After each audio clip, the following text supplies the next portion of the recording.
Beyond the ഹെഡ്ലൈൻസിലേക്ക് വീണ്ടും സ്വാഗതം. പ്രതീക്ഷിച്ചതുപോലെ കേരളത്തിൽ ഒരു കേരള കോൺഗ്രസ് കൂടി പിറന്നു. ഫ്രാൻസിസ് ജോർജും സംഘവും കേരള കോൺഗ്രസ് മാണി വിഭാഗത്തോടെ വിട പറഞ്ഞതോടെ കേരളത്തിൽ കേരള കോൺഗ്രസുകളുടെ എണ്ണം 7ആയി.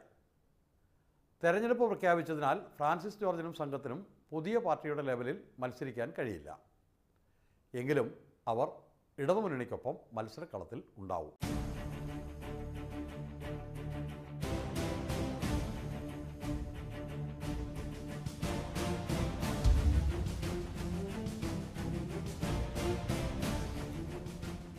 പി ജെ ജോസഫ് എന്ന നേതാവില്ലാതെ പഴയ ജോസഫ് ഗ്രൂപ്പ് കേരള കോൺഗ്രസ് വീണ്ടും പിളർന്നിരിക്കുന്നു. ഫ്രാൻസിസ് ജോർജ്, ഡോക്ടർ കെ സി ജോസഫ്, ആന്റണി രാജു, പി സി ജോസഫ് എന്നീ നേതാക്കൾ ഐക്യ കേരള കോൺഗ്രസ് മോഹം വെടിഞ്ഞ് പുതിയ പാർട്ടിയുമായി ഇടതുമുന്നണിയുടെ വാതിൽ തുറക്കുന്നതും കാത്തു നിൽക്കുകയാണ്.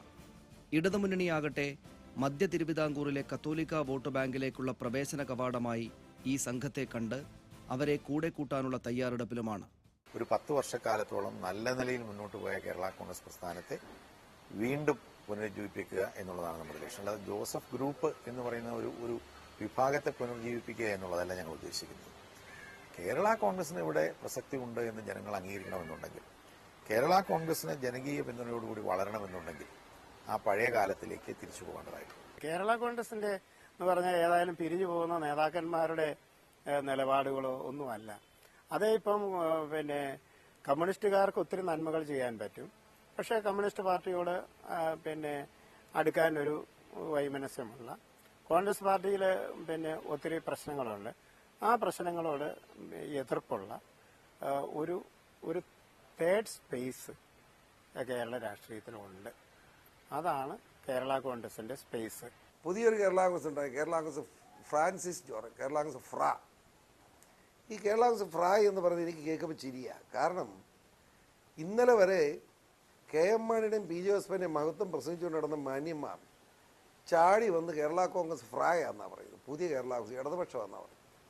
ഇടതുപക്ഷമാകട്ടെ എനിക്ക് തർക്കമൊന്നുമില്ല. കാരണം മാണിക്കും ജോസഫും ഉൾപ്പെടെ ഉമ്മൻചാണ്ടിക്കെതിരെ രംഗത്ത് വരുന്ന ആരെയും ഇടതുപക്ഷ ജനാധിപത്യ മുന്നണി സഹകരിപ്പിക്കണമെന്ന അഭിപ്രായക്കാരനായി. അതുകൊണ്ട് കേരള കോൺഗ്രസ് ഫ്രായ് സഹകരിപ്പിക്കണമെന്നാണ് എൻ്റെ അഭിപ്രായം. ഇപ്പോൾ രണ്ട് മുന്നണികൾ ഇങ്ങനെ നേർക്കുനേർ നോക്കി നിൽക്കുന്നു. ഐക്യജനാധിപത്യ മുന്നണിയും ഇടതുപക്ഷ ജനാധിപത്യ മുന്നണിയും.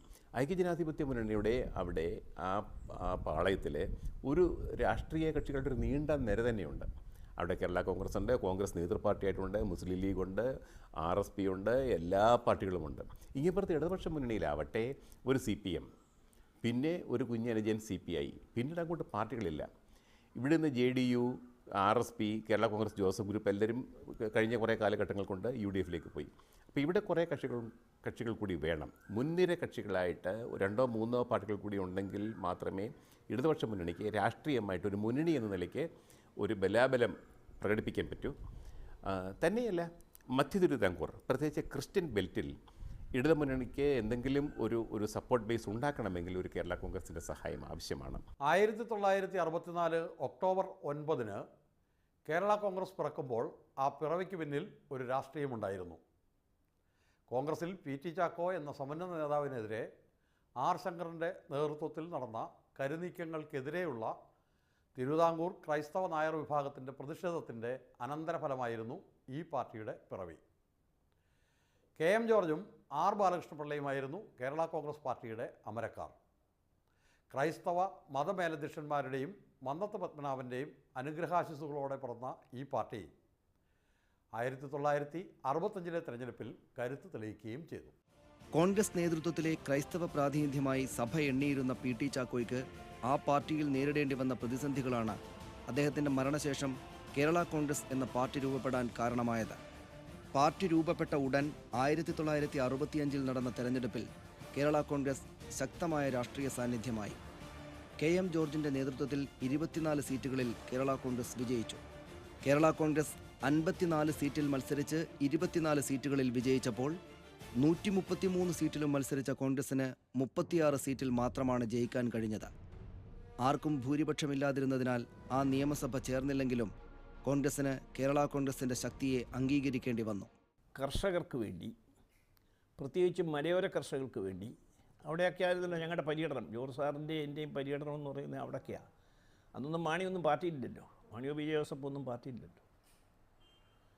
കുടിയിറക്കപ്പെടുന്ന കൃഷിക്കാരന് വേണ്ടി ഇവിടെ മാത്രമല്ല, തമിഴ്നാടിലും കർണാടകത്തിലും കുടിയേറ്റ കൃഷിക്കാർ, ഇവിടുന്ന് പോയ കൃഷിക്കാരെ അവിടെ കുടിയിറക്കാനും ഉപദ്രവിക്കാനും ഒക്കെ തുടങ്ങിയപ്പോൾ അവിടെ എല്ലാം ചെന്ന് സമരം ചെയ്തത് ഞങ്ങളാണ്. എന്നാൽ മാണിയോ ഈ പറയുന്ന അങ്ങേപ്പുറത്ത് നിൽക്കുന്ന ആരുമില്ല. അപ്പോൾ അങ്ങനെയുള്ള ഒരു പരമമായ ഉദ്ദേശത്തോടുകൂടി ആരംഭിച്ച പാർട്ടിയാണ്. കോൺഗ്രസിൻ്റെ തെറ്റായ നയങ്ങൾക്കെതിരായി കേരളത്തിൽ ഇത് ഡെവലപ്പ് ചെയ്ത് ചുരുളിയിലും കീരിത്തോട്ടിലുമുള്ള കുടിയിറക്കാം നേരിട്ട് കണ്ടതാണ്. അതായത് ഗർഭിണികളായ സ്ത്രീകൾ മഴയും കാറ്റും തണുപ്പുമേറ്റ് വീട്ടിൽ നിന്നൊക്കെ ഒഴിപ്പിച്ചു, സ്ഥലം കൊടുത്തിട്ടില്ല. മരത്തണലിൽ കിടന്ന് കാട്ടിൽ പ്രസവിച്ച് അമ്മയും കുഞ്ഞും മരിച്ച് കാട്ടെറുമ്പ് അരിച്ച് കിടക്കുന്ന കുഞ്ഞിനെയും അമ്മയും കണ്ടവരാണ് ഞങ്ങൾ. അത് കാണാനുള്ള ദൗർഭാഗ്യം ഇന്നത്തെ കേരള കോൺഗ്രസ് പറഞ്ഞു കിടക്കുന്ന ആർക്കും ഉണ്ടായിട്ടില്ല. അത് കണ്ടവരാ, അതിനെതിരായി സമരം ചെയ്തവരാ. അതിനെതിരായി സമരത്തിൻ്റെ ഭാഗമായി അവസാനം ഒരു ഗവൺമെൻറ്റിനെ താഴെ ഇറക്കാൻ നിയമസഭയിൽ വോട്ട് ചെയ്തവരാ. ആ വോട്ട് ചെയ്തവരിൽ ഇനി ഞാൻ മാത്രമേ ഉള്ളൂ ജീവിച്ചിട്ടുള്ളൂ. എനിക്കന്ന് പ്രായം കുറവായിരുന്നു, അതുകൊണ്ടാണ്.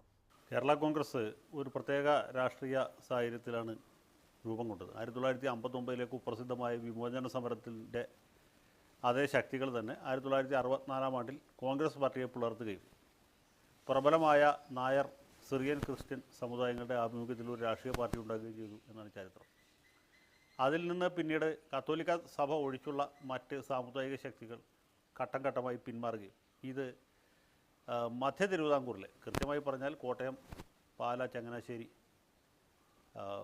എറണാകുളം ജില്ലയിലെ കോതമംഗലം, മൂവാറ്റുപുഴ, ഇടുക്കി ജില്ല, ഇത്തരം സ്ഥലത്ത് മാത്രമുള്ള സുറിയാനി കാത്തോലിക്കരുടെ മാത്രം ഒരു പാർട്ടിയായിട്ട് മാറുകയും ചെയ്തു. 1964 കേരള കോൺഗ്രസ് ഉണ്ടാവുമ്പോൾ അതൊരു സ്വാഭാവികമായ ഒരു രാഷ്ട്രീയ മുന്നേറ്റമായിരുന്നു.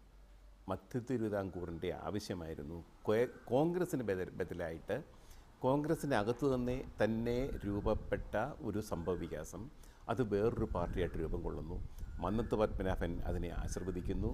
കെ എം ജോർജിനെ പോലെയുള്ള വളരെ പ്രഗത്ഭമതിയായ ഒരു ആൾ അതിൻ്റെ പ്രധാനപ്പെട്ട നേതാവായിട്ട് ഉയർന്നു വരുന്നു. ആർ ബാലകൃഷ്ണപിള്ള അതിൻ്റെ സ്ഥാപക ജനറൽ സെക്രട്ടറി, മാത്തച്ചൻ കുരുവിനാക്കുന്നേൽ, മോഹൻ കുളത്തുങ്കൽ, അങ്ങനെ കുറേ അധികം ഒരു നീണ്ട നിര. ശരിക്കും പറഞ്ഞാൽ ജോസഫ് പുലിക്കുന്നേൽ പ്രഗത്ഭനായ ഒരു കോളേജ് അധ്യാപകനായിരുന്നു അദ്ദേഹത്തിൻ്റെയൊക്കെ പ്രസംഗം കേൾക്കാൻ ടിക്കറ്റ് എടുത്ത് വേണമെങ്കിൽ ആൾക്കാർ പോയിരിക്കും. അതേപോലെയുള്ള പ്രഗത്ഭനായ നേതാവ്. അദ്ദേഹം ഇന്ന് അവശേഷിക്കുന്ന സ്ഥാപക നേതാക്കന്മാരിൽ ഒരാളാണ്. പക്ഷേ അദ്ദേഹമൊക്കെ നേരത്തെ തന്നെ പാർട്ടി വിട്ടുകഴിഞ്ഞിരിക്കുന്നു. കേരള കോൺഗ്രസിനെ കൂടാതെ ഇവിടെ ഒരു മുന്നണിക്ക് ഒരു രാഷ്ട്രീയ കൂട്ടുകെട്ടിനും അധികാരത്തിൽ വരാൻ കഴിയില്ല എന്ന് ഈ 70കളിൽ തെളിയിച്ചത്. അതുകൊണ്ടാണ് 75 അടിയന്തരാവസ്ഥ കാലത്ത് പ്രതിപക്ഷത്തായിരുന്ന കേരള കോൺഗ്രസ് പ്രസ്ഥാനത്തെ പ്രധാനമന്ത്രി ഇന്ദിരാഗാന്ധി തന്നെ നേരിട്ട് ക്ഷണിച്ച് അന്നത്തെ ഭരണമുന്നണിയിലേക്ക് കൊണ്ടുവന്നത്. കാരണം കേരള കോൺഗ്രസ് ഇല്ലാതെ തുടർന്ന് വീണ്ടും അധികാരത്തിൽ വരാൻ കഴിയില്ല എന്നുള്ളൊരു ബോധ്യമുണ്ടായി. കേരള കോൺഗ്രസ് അന്ന് മുന്നോട്ട് വെച്ച മുഴുവൻ ആവശ്യങ്ങളും, സീറ്റ് സംബന്ധിച്ച്, നയങ്ങളും പരിപാടികളും സംബന്ധിച്ച് എല്ലാ കാര്യങ്ങളും അംഗീകരിച്ചുകൊണ്ടാണ് അന്ന് പ്രധാനമന്ത്രി ആയിരുന്ന ഇന്ദിരാഗാന്ധി ആ തീരുമാനമെടുത്തത്. 1964 ഒക്ടോബർ 9 കേരള കോൺഗ്രസ് രൂപം കൊണ്ടത് ഇതുപോലെ കൈക്കൂലി മേടിക്കാനും കർഷകരെ ദ്രോഹിക്കാനും വേണ്ടിയാണ്. ന്യൂനപക്ഷങ്ങളെ ഉപദ്രവിക്കാനാണ്. ഒരുപറ്റം നേതാക്കന്മാരെ കൊള്ളയടിക്കാൻ വേണ്ടി മാത്രം ഈ കേരള കോൺഗ്രസ് അർപ്പതിച്ചു പോയി. ഇപ്പോൾ കേരള കോൺഗ്രസ് ഏറ്റവും വലുത് മാണിയാണെന്ന് പറയും. മാണിയും ജോസഫും രണ്ടും കോട്ട് കള്ളന്മാർ. പ്രാദേശിക താൽപ്പര്യങ്ങൾ ഉയർത്തിപ്പിടിച്ചുകൊണ്ട് ഇന്ത്യയിൽ പല സംസ്ഥാനങ്ങളിലും പാർട്ടികൾ ഉണ്ടാവുകയും സംസ്ഥാന ഭരണത്തിൽ എത്തുകയും ചെയ്തിട്ടുണ്ട്. ഇന്ത്യയെപ്പോലെ ഒരു ഫെഡറൽ സംവിധാനത്തിൽ ഈ പാർട്ടികൾക്ക് പ്രസക്തിയും ഉണ്ടായിരുന്നു. അത്തരം ഒരു ചരിത്ര ദൗത്യവുമായി പിറന്ന കേരള കോൺഗ്രസ് പിന്നീട് വ്യക്തി താൽപ്പര്യ സംരക്ഷണത്തിൽ മാത്രമാണ് ശ്രദ്ധിച്ചത്. അതുകൊണ്ട് തന്നെ പിളർപ്പിൽ നിന്ന് പിളർപ്പിലേക്ക് നീങ്ങുക എന്നത് ആ പാർട്ടിയുടെ സ്വാഭാവിക ഗതിയായി. പല സംസ്ഥാനങ്ങളിലും സംസ്ഥാന താൽപ്പര്യങ്ങൾ ഉയർത്തി രൂപം കൊണ്ട പ്രാദേശിക പാർട്ടികൾ സംസ്ഥാന ഭരണം കൈപ്പിടിയിലൊതുക്കിയപ്പോൾ കേരള കോൺഗ്രസ് അതിൻ്റെ അപജയകാലത്തേക്ക് കടക്കുകയായിരുന്നു. കെ എം ജോർജിൻ്റെ മരണത്തോടെ കേരള കോൺഗ്രസിൽ പിളർപ്പിൻ്റെ കാലം തുടങ്ങി. 1977 ആർ ബാലകൃഷ്ണപിള്ള കെ എം മാണിയുമായി തെറ്റിപ്പിരിഞ്ഞ് കേരള കോൺഗ്രസ് ബി ഉണ്ടാക്കി. കർഷക താൽപ്പര്യവും കേരളത്തിൻ്റെ താൽപ്പര്യവും സംരക്ഷിക്കൽ എന്ന ആശയ അടിത്തറയിൽ തുടങ്ങിയ പാർട്ടി പലതായി പിളർന്നതിന് പിന്നിൽ വ്യക്തി താൽപ്പര്യങ്ങളും അധികാര താൽപ്പര്യങ്ങളും മാത്രമായിരുന്നു. ഇപ്പോഴത്തെ പിളർപ്പിനും ഇതല്ലാതെ മറ്റൊരു കാരണവും കാണാനില്ല. KM മാണിയുടെ കുടുംബ പാർട്ടിയായി കേരള കോൺഗ്രസിനെ മാറ്റുന്നതിൽ ഒരു വിഭാഗത്തിനുള്ള പ്രതിഷേധം ഇപ്പോഴത്തെ പിളർപ്പിന് കാരണമായിട്ടുണ്ട്, ശരി തന്നെ. എങ്കിലും തങ്ങളുടെ അവസരങ്ങൾ ഇല്ലാതാവുന്നതിലെ പ്രതിഷേധം ഈ നേതാക്കളെ പിളർപ്പിലേക്ക് പ്രേരിപ്പിച്ചിട്ടുണ്ട് എന്നതും കാണാതിരിക്കാനാവില്ല. ഒരാശയമില്ല. ആദ്യം ആശയത്തെ തുടങ്ങിയതാണ്, അത് കഴിഞ്ഞ് ആമാശയമാണ്. ആദ്യം ആശയപരമായ കാര്യങ്ങൾ അഴിമതിക്കെതിരായി, ഇന്നിപ്പോൾ ആമാശയമാണ്, ആശയമല്ല. മാണിയൊക്കെ കേരള കോൺഗ്രസിൻ്റെ തത്വങ്ങളിൽ ഇത് വളരെ PJ ജോസഫൊക്കെ വളരെ മാറിപ്പോയി. ഇപ്പോൾ കാശുണ്ടാക്കി അവസാന ഘട്ടത്തിൽ ഈ മൂപ്പറക്കുക അല്ലെങ്കിൽ കടുമിട്ട് വെട്ടുക, സ്ലാട്ടർ ടാപ്പിംഗ് ഉണ്ടല്ലോ, അത് നടത്തിക്കൊണ്ടിരിക്കുകയാണ് മാണിയുടെ ഗ്രൂപ്പ്. കേരള രാഷ്ട്രീയത്തിൽ കേരള കോൺഗ്രസിന് എന്നും പ്രസക്തിയുണ്ട്. കേരളത്തിന്റെ താല്പര്യങ്ങൾക്ക് വേണ്ടി ശബ്ദമുയർത്തുവാനും പ്രവർത്തിക്കുവാനും ഒരു സംസ്ഥാന പാർട്ടി എന്ന നിലയിലാണ് കേരള കോൺഗ്രസ് ജന്മമെടുക്കുന്നത്. ആ ഒരു ലക്ഷ്യത്തിൽ നിന്നുകൊണ്ട് പാർട്ടി ഇതുവരെ പ്രവർത്തിച്ച് മുന്നോട്ട് പോയിട്ടുണ്ട്. കേന്ദ്ര സംസ്ഥാന ബന്ധങ്ങൾ ശക്തിപ്പെടുത്തി ഒരു ദേശീയ വീക്ഷണത്തോടെ സംസ്ഥാനത്തിന്റെ നന്മയ്ക്ക് വേണ്ടി പ്രവർത്തിക്കുന്ന, രാജ്യത്തിന്റെ നന്മയ്ക്ക് വേണ്ടി പ്രവർത്തിക്കുന്ന ഒരു പാർട്ടി എന്ന നിലയിൽ കേരള കോൺഗ്രസിന് തീർച്ചയായിട്ടും ഈ കാലഘട്ടത്തിലും കൂടുതൽ പ്രസക്തിയുണ്ട്. ഒരു നേതാവ് മാത്രമേ ഉണ്ടാകാൻ പാടുള്ളൂ. രണ്ടാമതൊരു നേതാവ് ഉണ്ടായാൽ പാർട്ടി പിളരും. അതാണ് അതിൻ്റെ ഒരു പ്രത്യേകത. ആദ്യം KM ജോർജ് മാത്രമായിരുന്നു, പിന്നെ KM ജോർജും KM മാണിയും ഉണ്ടായപ്പോൾ രണ്ട് പാർട്ടിയായി. KM ജോർജിൻ്റെ പാർട്ടിയിൽ PJ ജോസഫ് വീണ്ടും ഒരു നേതാവായപ്പോൾ വീണ്ടും പിളർന്നു. PJ ജോസഫിൻ്റെ പാർട്ടിയിൽ TM ജേക്കബ് ഒരു നേതാവായിട്ട് ഉയർന്നപ്പോൾ അത് പിന്നെയും ഭിന്നിച്ചു. അങ്ങനെ ഘട്ടം ഘട്ടമായിട്ട് അത് ഭിന്നിച്ചുകൊണ്ടേയിരിക്കുകയാണ്. ഏറ്റവും ഒടുവിൽ PC ജോർജിൻ്റെ പാർട്ടി പോലും രണ്ടായി പിളരുന്നത് നമ്മൾ കണ്ടു. ആശയപരമായ ഒരു കാരണത്തിൻ്റെ പേരിലും ഇന്ന് വരെ കേരള കോൺഗ്രസ് പിളർന്നിട്ടില്ല. കേരള കോൺഗ്രസിന് തന്നെ ഒരു ആശയവുമില്ല. പല പിളർപ്പുകളും വ്യക്തിപരമായിരുന്നു.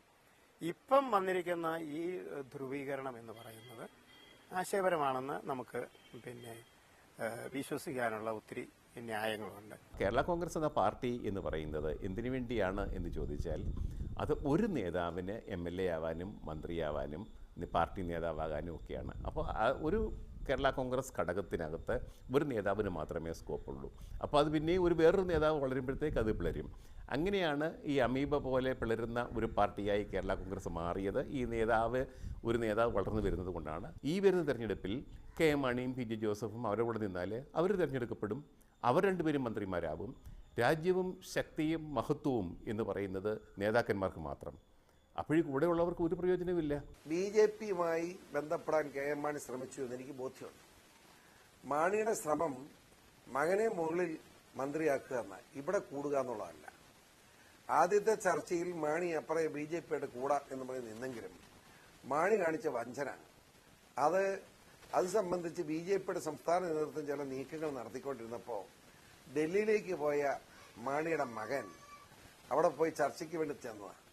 സംഭവിച്ചെന്താണെന്നറിയോ? മാണി ഇവിടുത്തെ സംസ്ഥാന നേതൃത്വത്തെ അറിയിച്ചു, ഈ നിയമസഭാ തെരഞ്ഞെടുപ്പ് കഴിയുന്നിടം വരെ ഞങ്ങൾ UDF നിൽക്കും. ഇത് കഴിഞ്ഞാൽ ഞങ്ങൾ ജയിച്ച MLAമാരോടൊപ്പം നിങ്ങളുടെ മുന്നണി ചേരാം. കാരണം LDF അധികാരത്തിൽ വരും, UDFന് അധികാരമില്ല. അപ്പം മാണി സെറ്റും BJPയോടൊപ്പം ഇവിടെ കൂടാം, മകനെ ഡൽഹിയിൽ മന്ത്രിയാക്കണം. അപ്പോൾ BJPയുടെ നേതാക്കന്മാർ തന്നെ മനസ്സിൽ വെച്ചേക്കാൻ പറഞ്ഞു. അത്രേ ഉള്ളൂ കാര്യം. ഒരു ചർച്ച നടന്നിട്ടില്ലെന്ന് KM മാണി സാറും വ്യക്തമാക്കിയിട്ടുണ്ട്, ജോസ് കെ മാണി MP വ്യക്തമാക്കിയിട്ടുണ്ട്. PJ ജോസഫ് സാറും ഇത് ഡിനൈ ചെയ്തിട്ടുണ്ട്. അപ്പൊ അതുകൊണ്ട് കേരള കോൺഗ്രസിനെ സംബന്ധിച്ചിടത്തോളം BJPയുമായി ഒരു ചർച്ചയിലേക്ക് പോകേണ്ടതോ അത്തരത്തിലുള്ള യാതൊരു കാര്യങ്ങളും ഇന്ന് നിലവിലില്ല, അതിന് പ്രസക്തിയുമില്ല. പല കേന്ദ്രങ്ങളിൽ നിന്നും ഞങ്ങൾക്ക് കിട്ടിയ അറിവ് എന്ന് പറയുന്നത് 2-3 വട്ടം BJP അധ്യക്ഷൻ അമിത്ഷായുമായി ഡൽഹിയിൽ വെച്ച് ശ്രീ ജോസ് കെ മാണി MP കൂടിക്കാഴ്ച നടത്തിയെന്നും രാഷ്ട്രീയ ബന്ധത്തെക്കുറിച്ച് വളരെ ഗൗരവമായിട്ടുള്ള കൂടിയാലോചനകൾ നടന്നു എന്നാണ് ഞങ്ങൾ മനസ്സിലാക്കുന്നത്. ഞങ്ങൾക്ക് മനസ്സിലാക്കാൻ കഴിഞ്ഞത് തെരഞ്ഞെടുപ്പിന് മുൻപ് സഖ്യം വേണമെന്ന് BJP ആവശ്യപ്പെടുകയും തെരഞ്ഞെടുപ്പിന് ശേഷം ആ സഖ്യമാകാമെന്ന് ശ്രീ ജോസ് കെ മാണിയും കൂട്ടരും ഉറപ്പ് നൽകുകയും ചെയ്തു എന്നാണ് ഞങ്ങൾക്ക് മനസ്സിലാക്കാൻ കഴിയുന്നത്. കേരളത്തിലെ എല്ലാ മുന്നണികളിലും ഇന്ന് കേരള കോൺഗ്രസ് ഉണ്ട്. UDFൽ 2, LDFൽ ഔദ്യോഗികമായി 1, അനൗദ്യോഗികമായി 3, NDAയിൽ 1 വീതം കേരള കോൺഗ്രസ് ഉണ്ട്. ഇതിൽ നിന്ന് തന്നെ ഈ പാർട്ടികളുടെ താല്പര്യങ്ങളും വ്യക്തം. ഇനിയും എത്ര കേരള കോൺഗ്രസുകളെ കൂടി കേരള ജനത കാണേണ്ടി വരും എന്ന് കാത്തിരുന്ന് കാണാം. കൊല്ലം ജില്ലയിലെ പോളച്ചിറ പുഞ്ചപ്പാടത്ത് നടക്കുന്ന വെള്ളം വറ്റിക്കലിൻ്റെയും നിർമ്മാണ പ്രവർത്തനങ്ങളുടെയും അപകട സാധ്യത മുൻലക്കത്തിൽ ബിയോണ്ട് ദി ഹെഡ്ലൈൻസ് പ്രേക്ഷക ശ്രദ്ധയിൽ കൊണ്ടുവന്നിരുന്നു. ഇനി അവിടെ നടന്ന ഒരു കൂട്ടക്കുരുതിയുടെ ദൃശ്യങ്ങൾ കാണാം.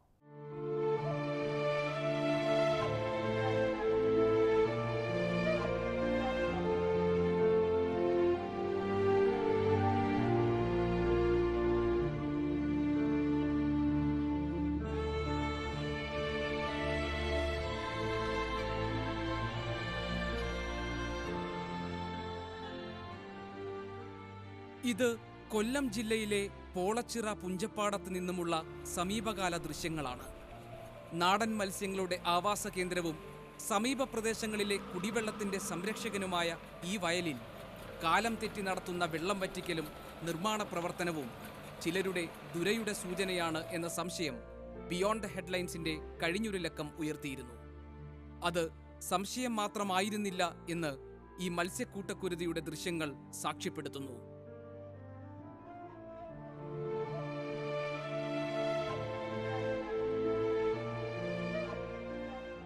വംശനാശം നേരിടുന്ന വിവിധ ഇനം നാടൻ മത്സ്യങ്ങളുടെ ഉരുതിക്കളമായി പോളച്ചിറ പുഞ്ചപ്പാടം മാറിയതിന് പിന്നിൽ വിഷപ്രയോഗമാണെന്ന് നാട്ടുകാർ സംശയിക്കുന്നു. നഞ്ച് കലക്കിയാണ് മീൻ പിടിക്കുന്നതെങ്കിൽ എല്ലാ മീനും ചത്തൊടുങ്ങത്തില്ല, എല്ലാം ഒരു മയങ്ങി വീഴുകയും ആ മീനെ ഒരു തൂക്കിക്കൊണ്ട് പോകുന്ന ഒരവസ്ഥയാണ് മുൻകാലങ്ങളിൽ നടന്നുകൊണ്ടിരിക്കുന്നത്. ഇപ്പോൾ ഇവിടെ വിഷം കലർത്തി 1500ഓളം ഏക്കറുള്ള ഈ പാടത്ത് വിഷം കലർത്തിയാണ് അവർ മീൻ പിടിക്കാൻ ശ്രമിച്ചത്. പാടത്ത് ഇത്രയും വിഷം കലർത്തിയത് മൂലം ഇവിടെ ഇനി പശു ഒരു 5 വർഷത്തേക്ക് യാതൊരു മത്സ്യക്കുഞ്ഞുങ്ങളും വളരത്തില്ലെന്നുള്ളതാണ് വിദഗ്ധരുടെ അഭിപ്രായം നമ്മൾ തേടിയപ്പോൾ കിട്ടിയത്. ഞാനിവിടെ മത്സ്യബന്ധനം നടന്നുകൊണ്ടിരിക്കുമ്പോൾ കഴിഞ്ഞ 27-ാം തീയതി രാവിലെ മത്സ്യങ്ങളെല്ലാം കൂട്ടത്തോടെ ചത്തുപോകുന്ന കാഴ്ചയാണ് ഞാൻ കണ്ടത്. ഇതിനെ തുടർന്ന് ഞാൻ പറവൂർ പോലീസ് സ്റ്റേഷനിൽ പരാതി കൊടുക്കുകയും അതിൻ്റെ അടിസ്ഥാനത്തിൽ പോലീസുകാർ ഇവിടെ ഇതിനെ തുടർന്ന് വന്ന് നോക്കുക പോലും ചെയ്തില്ല.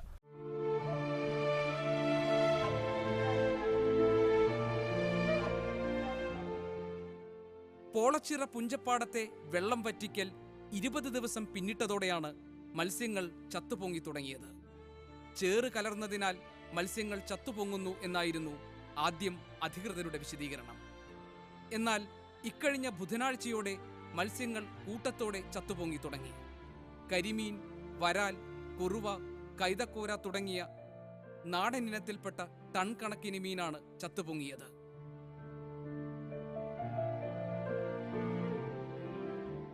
ചിറക്കര ഗ്രാമപഞ്ചായത്ത് പുഞ്ചപ്പാടത്ത് വെള്ളം വറ്റിച്ച് മീൻ പിടിക്കാൻ കരാർ നൽകിയിരുന്നു. 30 ദിവസം കൊണ്ട് ഇത് പൂർത്തിയാക്കണം എന്നായിരുന്നു കരാർ. വെള്ളം വറ്റിച്ച ശേഷം പുഞ്ചകൃഷി ആരംഭിക്കും എന്നായിരുന്നു വിശദീകരണം. 1 മാസത്തെ കാലാവധി അവസാനിക്കാൻ ഒരാഴ്ച അവശേഷിക്കവെയാണ് ഈ കൂട്ടക്കുരുതി. പുതിയൊരു പ്രോജക്റ്റ് തയ്യാറാക്കാൻ വേണ്ടിയിട്ടാണ് ഈ വെള്ളം വറ്റിച്ചതെന്നാണ് പറയുന്നത്. ഈ മാർച്ച് 31-ാം തീയതിക്കകത്ത് വെച്ച് ആ പ്രോജക്റ്റ് നടപ്പിലാക്കണം. പിന്നെ കൃഷി ചെയ്യാൻ വേണ്ടിയിട്ടാണ് ഈ പോളച്ചിറ വറ്റിച്ചതെന്നും എന്നാണ് ഹൈക്കോടതിയിൽ പോലും അവർ പറഞ്ഞേക്കുന്നത്. ഇപ്പോൾ ഈ അവസ്ഥയിൽ ഒരു കാരണവശാലും ഈ പോളച്ചിറ വറ്റി പൂർണ്ണമായിട്ടില്ല. ഇനി ഈ മാർച്ച് 30-ാം തീരത്തുമില്ല. ആ ഒരവസ്ഥയിൽ ഇത് വളരെ ഗവൺമെൻറ്റിനെ അല്ലെങ്കിൽ ഹൈക്കോടതിയെ വളരെ തെറ്റിദ്ധരിപ്പിച്ചുകൊണ്ടാണ് നമ്മുടെ പഞ്ചായത്തിൻ്റെ ഭാഗത്തു നിന്നും ഈ ഏലാ സമിതിയുടെ ഭാഗത്തു നിന്നും ഉണ്ടായിട്ടുള്ളത്. പുഞ്ചകൃഷിയുടെ പേരിലാണ് ഈ വെള്ളം അടിച്ചു വറ്റിച്ചിരിക്കുന്നത്. പുഞ്ചകൃഷി യഥാർത്ഥത്തിൽ നടക്കേണ്ടത് നവംബർ ഡിസംബറിൽ വെള്ളം പറ്റിച്ച് ജനുവരി വിത്തിറക്കണം. എന്നാലേ ഏപ്രിൽ കൊയ്യാൻ പറ്റും. 4 മാസം ഇത് കൃഷിക്ക് ആവശ്യമുണ്ട്. ഈ സമയത്ത് കൃഷി ഇറക്കിയാൽ ഇനി മൺസൂൺ കാലമാണ് വരുന്നത്. ഈ മൺസൂൺ കാലത്ത് കൃഷി ഇറക്കി കഴിഞ്ഞാൽ ഇപ്പം തന്നെ അറിയാം, ഇത്രയും പറ്റി കിടക്കുന്നു. ഇന്ന് ഷൂട്ട് ചെയ്തിട്ടുണ്ട്. ഇവിടെ എവിടെയെങ്കിലും ഒരു കൃഷി ഇറക്കിയിട്ട് കാണുന്നുണ്ടോ? എന്തെങ്കിലും നില ഒരുക്കുന്നതായിട്ട് കാണുന്നുണ്ടോ?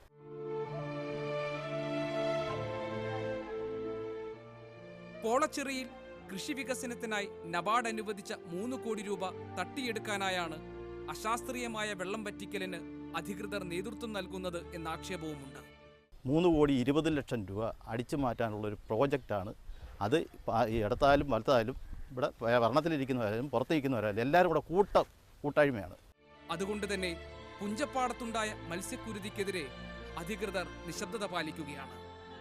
വിഷാംശം വെള്ളത്തിൽ കലർന്നിട്ടുണ്ടെങ്കിൽ മത്സ്യസമ്പത്ത് പൂർണ്ണമായും നശിക്കാൻ സാധ്യതയുണ്ട്. പക്ഷികളുടെ സങ്കേതമായ പോളച്ചിറയിൽ വരും കാലങ്ങളിൽ ഇവയുടെ ആവാസ മേഖലയ്ക്ക് തന്നെ നാശം സംഭവിക്കാനും സാധ്യതയുണ്ട്. ഈ സാധ്യതകളൊക്കെ നിലനിൽക്കുമ്പോഴും വെള്ളത്തിന്റെ സാമ്പിൾ ശേഖരിച്ച് പരിശോധന നടത്താൻ അധികൃതർ ഇതുവരെ തയ്യാറായിട്ടില്ല. കോഴിക്കോട് ലൈറ്റ് മെട്രോ പദ്ധതിക്ക് കഴിഞ്ഞ ദിവസം മുഖ്യമന്ത്രി ഉമ്മൻചാണ്ടി തുടക്കം കുറിച്ചു. നഗരത്തിലെ ഗതാഗതക്കുരുക്കിന് പരിഹാരമായാണ് ഈ പദ്ധതി ആവിഷ്കരിച്ചിട്ടുള്ളത്. 2509 കോടി രൂപയാണ് പദ്ധതി അടങ്കൽ. കോഴിക്കോട് നഗരവികസനത്തിന് ഈ പദ്ധതിയാണോ ബദൽ മാർഗങ്ങളാണോ അനിവാര്യം എന്ന ചർച്ചയ്ക്ക് തുടക്കം കുറിക്കുകയാണ് ബിയോണ്ട് ദി ഹെഡ്ലൈൻസ്.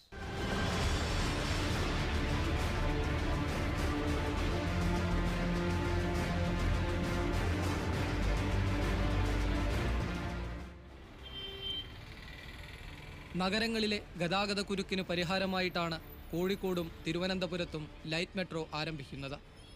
നേരത്തെ വിഭാവനം ചെയ്ത മോണോറെയിൽ പദ്ധതി ചെലവ് കൂടുമെന്നതിനാൽ ഒഴിവാക്കുകയായിരുന്നു. കോഴിക്കോട് മെഡിക്കൽ കോളേജ് മുതൽ മീഞ്ചന്ത വരെയാണ് ആദ്യഘട്ടം. തുടക്കത്തിൽ 200 പേർക്ക് കയറാനാകുന്ന 2 കോച്ചുകളാണുണ്ടാവുക. 14 സ്റ്റോപ്പുകളുണ്ടാകും. 2509 കോടി രൂപയാണ് ചെലവ് പ്രതീക്ഷിക്കുന്നത്. ജില്ലയിൽ 1.5 ഹെക്ടർ സ്ഥലം മാത്രമാണ് സ്വകാര്യ വ്യക്തികളിൽ നിന്നും പദ്ധതിക്ക് വേണ്ടി ഏറ്റെടുക്കേണ്ടി വരിക. യാതൊരു തരത്തിൽ കേന്ദ്ര സർക്കാരിൻ്റെ അനുമതിയോ വായ്പ ലഭ്യമാക്കാനുള്ള നടപടിയോ സ്വീകരിക്കാതെ, സംസ്ഥാന ഗവൺമെൻറ് പണം നീക്കിവെക്കാതെ ഇപ്പോൾ നടത്തിയതൊരു ഉദ്ഘാടന പ്രഹസനമാണ്. അത് എസ്റ്റിമേറ്റ് തയ്യാറാക്കുന്നതിൻ്റെ ഉദ്ഘാടനമാണ്. നമ്മൾ ഒരുപാട് ഉദ്ഘാടനങ്ങളും പ്രവൃത്തി ഉദ്ഘാടനങ്ങളും കേരളത്തിൽ കണ്ടിട്ടുണ്ട്.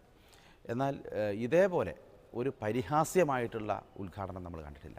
പ്രധാന വീഥികൾ ഒഴിവാക്കിയാൽ ഇടുങ്ങിയ റോഡുകൾ മാത്രമുള്ള നഗരമാണ് കോഴിക്കോട്. നഗരവിസ്തൃതി പല മേഖലകളിലേക്കും വളരുകയാണ്. കൃത്യമായ ആസൂത്രണത്തിലൂടെയുള്ള റോഡ് വികസനമാണ് നഗരത്തിൻ്റെ അടിയന്തര ആവശ്യമെന്ന് ഈ മേഖലയിലെ വിദഗ്ധരിൽ പലരും അഭിപ്രായപ്പെടുന്നു. കോഴിക്കോട് ഒരുപാട് നടപ്പാതകളുണ്ട്. ഈ ജനങ്ങൾക്ക് മുഴുവൻ വെയിലുകൊണ്ട് ഈ റോഡുകളിലൂടെ ഇല്ലാത്ത അല്ലെങ്കിൽ പൊട്ടിപ്പൊളിഞ്ഞ ഫുട്പാത്തിലൂടെ നടക്കുന്നതിന് പകരം ഈ ഇടവഴികൾ നമുക്ക് ഉപയോഗിക്കുകയാണെങ്കിൽ, തണലുള്ള ഇടവഴികൾ, അതിൻ്റെ ഒരു എക്കോണമി ഡെവലപ്പ് ചെയ്യാൻ പറ്റുമെങ്കിൽ കോഴിക്കോട് ഒരു 3/4 മണിക്കൂർ കൊണ്ട് ഒരു ഭാഗത്തുനിന്ന് മറ്റേ ഭാഗത്തേക്ക് സുഖമായി നടക്കാവുന്ന ദൂരമേ ഉള്ളൂ. നഗരങ്ങളിലെ ഗതാഗതക്കുരുക്കിന് ലൈറ്റ് മെട്രോ എത്രത്തോളം ഉപകരിക്കുമെന്നുള്ള ചോദ്യം ഇപ്പോൾ തന്നെ ഉയർന്നു വരുന്നുണ്ട്. അടിസ്ഥാന സൗകര്യ വികസനം കാണാതെ പോകുന്നുവെന്നുള്ള വിമർശവും നിലനിൽക്കുന്നു. മാനാഞ്ചിറ വെള്ളിമാടുകുന്ന് റോഡ് വീതി കൂട്ടാനായി സമരം തുടങ്ങിയിട്ട് വർഷങ്ങളായി. നഗരത്തിലെ ഗതാഗതക്കുരുക്കിന് പരിഹാരമാകുന്ന ഈ റോഡിന്റെ വികസനത്തിന് ഫണ്ട് ലഭ്യമായിട്ട് പോലും പല കാരണങ്ങൾ പറഞ്ഞ് അത് മുടങ്ങി തന്നെ കിടക്കുന്നു. എരമ്പി ഓടുന്ന വഴികൾ പാത മുറിച്ച് കിടക്കുമ്പോഴാണ് പലർക്കും അപകടം പറ്റുന്നത്. എന്നെപ്പോലെയുള്ള ഒരു സാധാരണ പൗരൻ കൂടുതൽ പ്രാധാന്യം കൊടുക്കുക ഇന്നത്തെ അടിയന്തര പ്രശ്നങ്ങൾക്കുള്ള പരിഹാരത്തിലാണ്. സാധാരണ നിരത്തുകൾക്ക് മറ്റു നഗരങ്ങളിലുള്ള പോലെ ഒരു 4 വരിപ്പാതയെങ്കിലും വേണം. ഇന്നത്തെ കോഴിക്കോട് സിറ്റിയുടെ പോപ്പുലേഷനും വലിപ്പവും ഇവിടുത്തെ ഒരു ട്രാഫിക് ഫ്ലോയൊക്കെ വെച്ചുകൊണ്ട് ഏറ്റവും പ്രധാനമായിട്ട് റോഡുകളുടെ ഡെവലപ്മെൻറ്റാണ് ഒന്നാമതായിട്ട് വേണ്ടത്. കോഴിക്കോട് സിറ്റി റോഡ്സ് ഇംപ്രൂവ്മെൻറ്റ് പ്രോജക്റ്റിൻ്റെ സെക്കൻഡ് ഫേസ് ചെയ്യേണ്ടതുണ്ട്.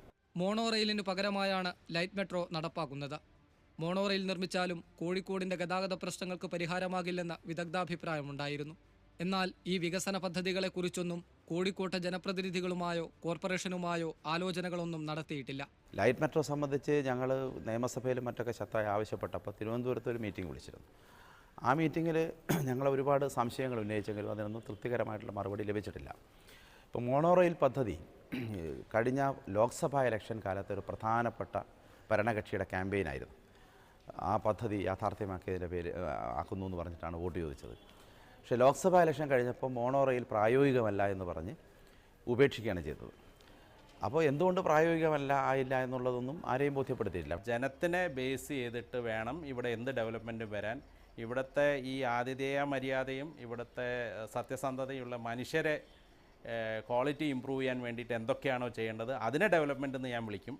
അല്ലാതെ പെട്ടെന്ന് എവിടുന്നോ ഡൽഹിയിൽ നിന്നോ അടിച്ചേൽപ്പിക്കപ്പെടുന്ന ഒരു തീരുമാനത്തിനെ ഞാൻ കുറച്ചൊരു പെസിമിസ്റ്റായിട്ടൊക്കെ നോക്കുന്നുള്ളൂ. ഞാൻ ആൻറ്റി ഡെവലപ്മെൻ്റ് അല്ല, പക്ഷേ ഡെവലപ്മെൻറ്റ് എന്താണെന്ന് നിർവചിക്കേണ്ട സമയമായി. ഭൂമി ഏറ്റെടുക്കൽ, റോഡ് വീതി കൂട്ടൽ, ടെൻഡർ രേഖകൾ തയ്യാറാക്കൽ എന്നിവയാണ് മെട്രോയുടെ പ്രാരംഭ പ്രവർത്തനങ്ങളായി തുടങ്ങാൻ പോകുന്നത്. കേന്ദ്ര സർക്കാരിൻ്റെ അനുമതി ലഭിച്ചാൽ 2021 പദ്ധതി പൂർത്തീകരിക്കാനാണ് ഉദ്ദേശം. ലൈറ്റ് മെട്രോ ലാഭകരമാകണമെങ്കിൽ ദിവസേന 30,000 യാത്രക്കാർ വേണം. തിരുവനന്തപുരത്ത് 10,000-ഉം കോഴിക്കോട് 5,000 യാത്രക്കാരും മാത്രമേ ഉണ്ടാകാനിടയുള്ളൂ എന്നാണ് കണക്കാക്കുന്നത്. ഈ സാഹചര്യത്തിലാണ് നിലവിലെ അടിസ്ഥാന പ്രശ്നങ്ങൾക്കല്ലേ പ്രാധാന്യം നൽകേണ്ടതെന്ന ചോദ്യത്തിൻ്റെ പ്രസക്തി.